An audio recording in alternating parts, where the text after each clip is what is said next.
Katy Perry was born in Santa Barbara, California in 1984. She grew up in a religious family, so religious that her parents wouldn't allow Katy and her siblings to eat Lucky Charms because the word luck reminded them of Lucifer. Okay. Katy started singing in church when she was 9 and discovered pop music by sneaking albums home from her friends' houses. She got her first guitar at 13, but continued singing in gospel choirs until the age of 17. She signed a record deal and released her first album, Katy Hudson, in 2001. That album was contemporary Christian and it didn't do well at all, only selling about 200 copies before the label stopped all operations. After this setback, Katy moved to LA and signed a new record deal, but she didn't find her actual breakthrough until 2007 with her album One of the Boys. But classic pop records like I Kissed a Girl and Hot and Cold were just the start of the phenomenon that would soon become Katy Perry. Katy would go on to sell tens of millions of records, have multiple top charting singles, and sell out arenas across the world.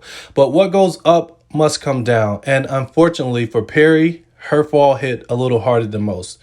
I believe Katy's marriage and ultimately divorce is what started all of the issues. She was beaten up by the divorce and allegedly contemplated suicide. I'm also hearing that she lost a lot of fans due to her vocal support of Hillary Clinton in the 2016 presidential election. While taking a political stance has grown more popular over time, over this last decade, Katy was one of the biggest artists and stars supporting Hillary Clinton, while her peers like Taylor Swift and other artists chose to be quiet during this particular election. Katy performed and campaigned with Hillary, and so when Hillary lost the election, Katy decided to dedicate her next album, Witness, to purposeful pop music. This decision pushed those fans away even more. She cut her hair, which some people didn't like, agree with, or understand. The black community questioned her for making music with artists like the Migos, and the gay community actually questioned that decision as well, believing that the Migos doesn't stand with the gay community. A lot of people didn't know if her activism was genuine or just for attention. This comeback album, Witness, also had a diss record to Taylor Swift, which feminists thought was anti-feminist of her, and Katy Perry even made fun of poor Britney Spears' breakdown during the promotion of Witness. Blow after blow, she continued to push away her fans, and her woke persona started looking less and less authentic.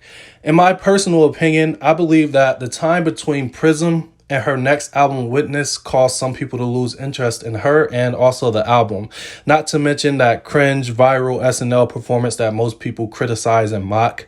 See, I myself am a fan of Katy Perry. I believe she's one of the greatest pop stars of our time and definitely one of the most successful and loved. Her life seems to be on an upward trend nowadays. She's been in a relationship with her boyfriend, Orlando Bloom, since 2016, and they gave birth to a healthy baby. Maybe success got to her head before. From a span of 2008 to 2013, Perry seemed untouchable, but a feud with America's sweetheart Taylor Swift is bound to do damage to your reputation, no pun intended.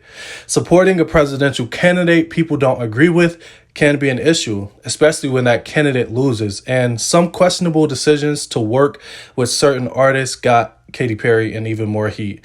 I know artists can't control how they're held as role models, but I think it's in everyone's best interest to be as human as possible, as true as possible, because if you act like an angel, people are just going to be sitting home plotting to prove you're the devil.